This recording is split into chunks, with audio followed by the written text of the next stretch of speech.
Tanto como psicóloga clínica, quanto como psicóloga de empresas, eu já escutei muitas pessoas dizendo que não aguentam mais ir para o trabalho.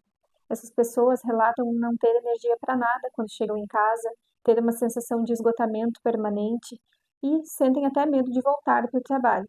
Então chega no domingo à noite, de tardezinha, já começa aquela sensação de angústia. Algumas pessoas sabem o porquê e outras nem imaginam. A síndrome de Burnout, ou síndrome do esgotamento profissional, surge como uma resposta ao esgotamento crônico no trabalho e afeta o corpo e a mente.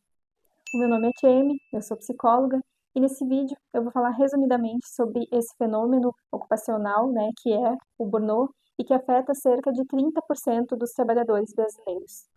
As pessoas que sofrem da síndrome de Burnout costumam relatar sintomas como um mal súbito, uma angústia que vem de repente, crises de choro, a sensação de estar no piloto automático e um distanciamento do trabalho, das atividades. Também é comum insônia, ansiedade e crises de pânico. Conforme a classificação internacional de doenças, na versão 11, o burnout tem três características principais. A primeira delas é a sensação de esgotamento emocional. A pessoa se sente drenada, sem energia para nada, cansada emocionalmente. A segunda é a despersonalização ou distanciamento em relação ao trabalho, às atividades desempenhadas e até aos colegas, Tem uma frieza, um distanciamento, uma alienação. E a terceira característica é uma sensação de ineficácia, de inutilidade, de que tudo que ela faz não tem sentido ou não tem valor. Então, essas são as três características principais que compõem aí o sofrimento do burnout conforme o CID-11. Então, com tudo isso, a autoestima da pessoa que sofre de burnout vai sendo corroída pouco a pouco, porque ela começa a duvidar dela mesma, começa a duvidar de atividades que antes ela até dominava e sente que nada do que ela faz é valorizado ou tem sentido. O trabalho, que antes era uma fonte de motivação, de identidade, agora parece que é um peso. Do ponto de vista da psicanálise, o burnout pode acontecer quando há um conflito interno, inconsciente, quando há uma incompatibilidade entre os desejos inconscientes, entre as motivações inconscientes e as exigências rígidas de produtividade e alta performance que são do mundo externo e às vezes até da gente mesmo. É como se uma voz interna dissesse: tu não faz o suficiente, tu precisa fazer mais. Muitas vezes esse funcionamento tem raízes muito antigas, como por exemplo aquela criança que aprendeu a não dar trabalho, a não incomodar, a não pedir ajuda, a criança que era muito independente e aí virou um adulto com medo de pedir ajuda, com medo de ser dependente, querendo ser uma pessoa muito independente e acaba tendo essa dificuldade de pedir ajuda, de dizer não. E aí acontece que no ambiente de trabalho essa lógica se repete e a pessoa acaba se sobrecarregando, operando acima da capacidade dela como se fosse uma máquina.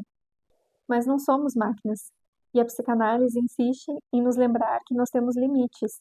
E quando ignoramos os nossos limites ou deixamos de expressar sentimentos, angústias, medos, quando fazemos as coisas contra a nossa vontade, além dos nossos limites, ou quando não expressamos esses sentimentos, corremos o risco de adoecer física e emocionalmente.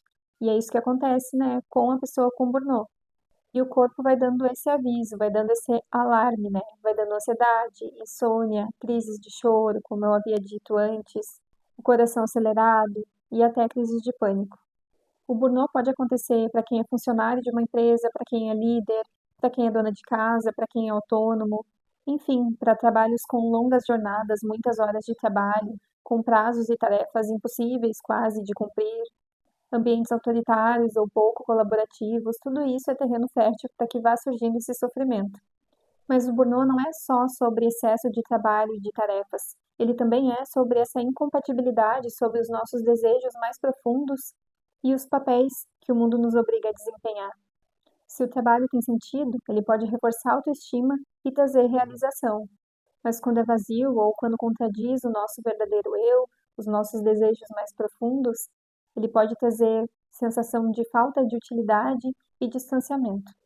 Para a pessoa que está em sofrimento por causa do seu trabalho, é importante se perguntar: por que que eu não consigo descansar nem em casa? Ou por que eu me permito ir além dos meus limites? Por que que eu não consigo dizer não? Por que que eu tenho que estar disponível o tempo todo?